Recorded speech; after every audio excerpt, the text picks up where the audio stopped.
अस्सलाम वालेकुम दोस्तों एंड वेलकम टू द कायनात न्यूज़।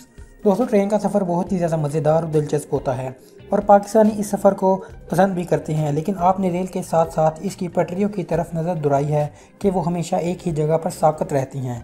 और सबसे ज़्यादा हैरान होने वाली बात तो ये है कि रेल की पटरियाँ अरसा दराज से एक जैसी ही हैं, इन पर कभी जंग भी नहीं लगता, जबकि वो खुलेआम पानी और हवा के दबाव में मुस्तकिल रहती हैं।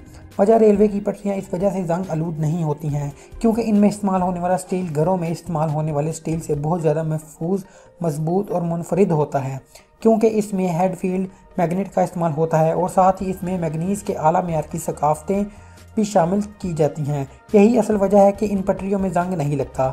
अगर इसमें जंग लग भी जाए तो भी ये कुछ सालों तक तो ट्रेन की आमदोरफ्त के लिए कारगर रह सकती हैं।